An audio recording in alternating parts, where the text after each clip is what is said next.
సుమన్ టీవీలో మీ business promotions కోసం ఈ కింది నెంబర్ను సంప్రదించగలరు.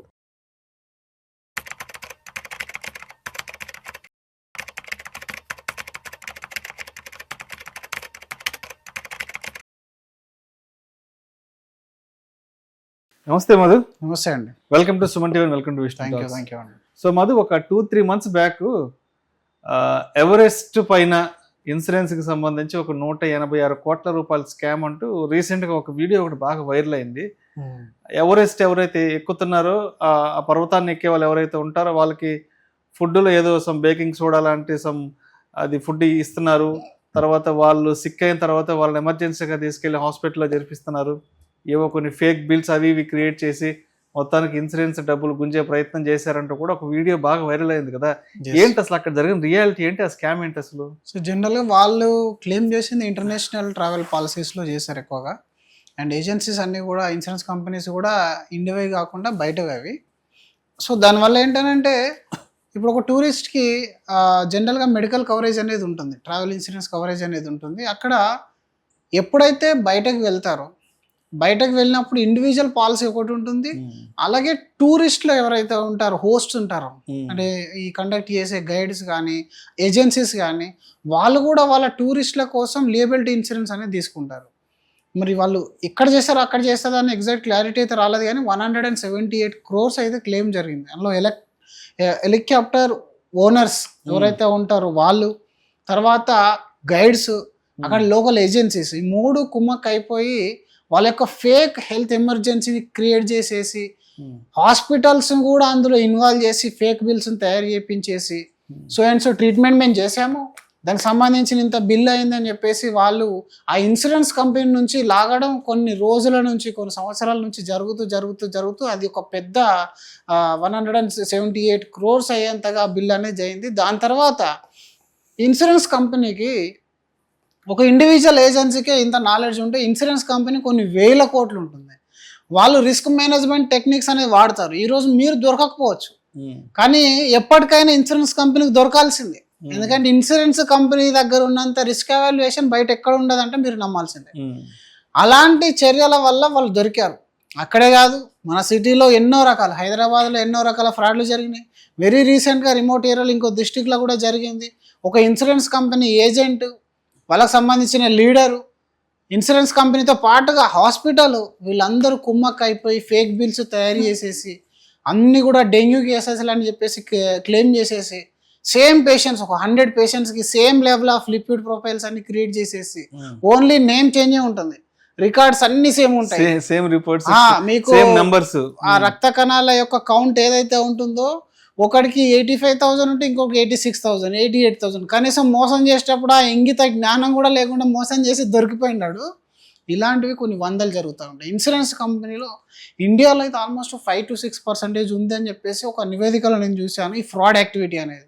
స్టిల్ ఇన్సూరెన్స్ కంపెనీస్ వాటన్నిటిని దిగమింగి కూడా క్లెయిమ్స్ ఇవ్వడం జరుగుతుంది.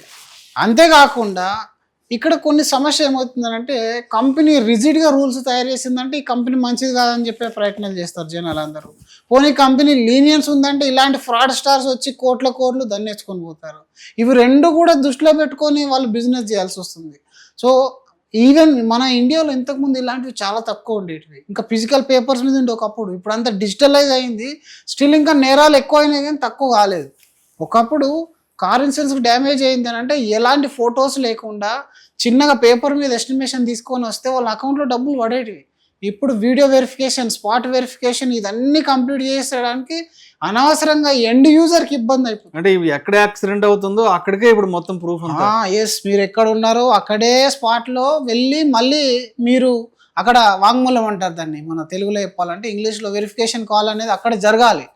మేజర్ యాక్సిడెంట్ అయితే మీరు పూణేలో మేజర్ యాక్సిడెంట్ చేసి హైదరాబాద్కి వస్తే మళ్ళీ మిమ్మల్ని పూణే రమ్మంటారు.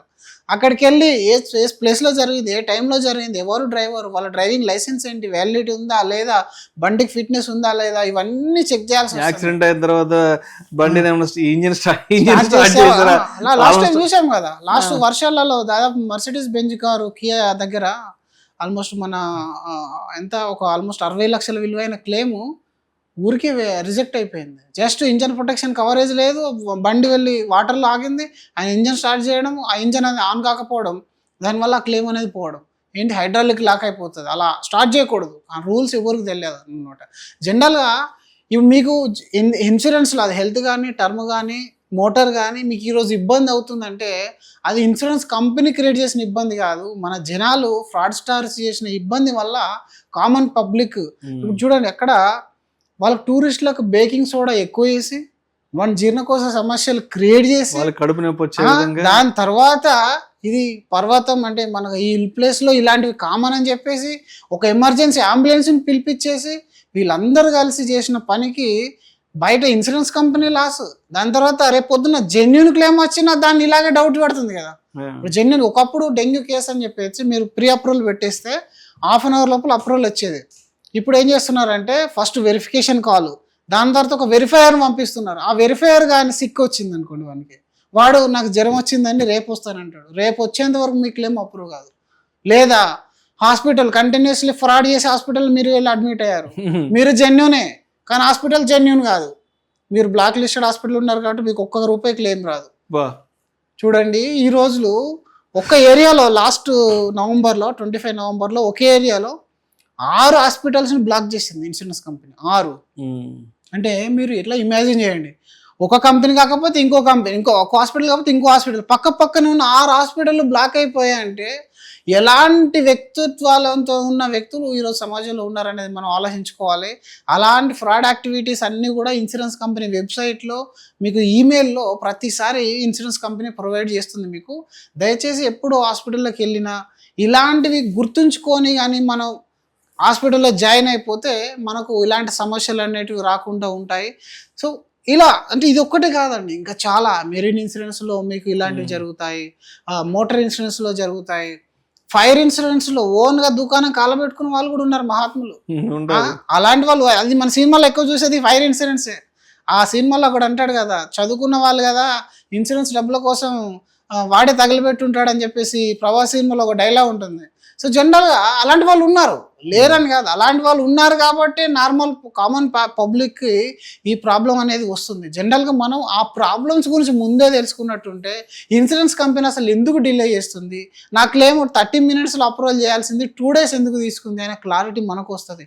దానికి అనుగుణంగా మీరు టెంపరీ అరేంజ్మెంట్లు చేసుకోవడం. ఇప్పుడు క్యాష్లెస్ మీద డిపెండ్ అయినాం కానీ ఈ ప్రాబ్లం వచ్చింది, అప్పుడు మనం డబ్బును కొంచెం అరేంజ్ చేసుకొని ఆ 1-2 days అప్రూవల్ వరకు మేనేజ్ చేసుకోగలుగుతాం.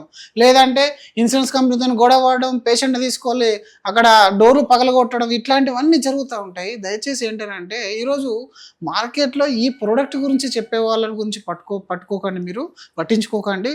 ఎలాంటి ఇష్యూస్ మన క్లెయిమ్ టర్మ్లో వస్తున్నాయి, ఎలాంటి ఫ్రాడ్స్ జరుగుతున్నాయి, ఎలాంటి వెరిఫికేషన్స్ అనేది ఇంపార్టెంట్ అవుతుంది, హెల్త్ ఇన్సూరెన్స్ కానీ మోటార్ ఇన్సూరెన్స్, వీటిపైన మీరు ఒక నాలెడ్జ్ అనేది క్రియేట్ చేసుకోగలిగితే ఫ్యూచర్లో వచ్చే సమస్యల నుంచి మీరు బయటపడచ్చు.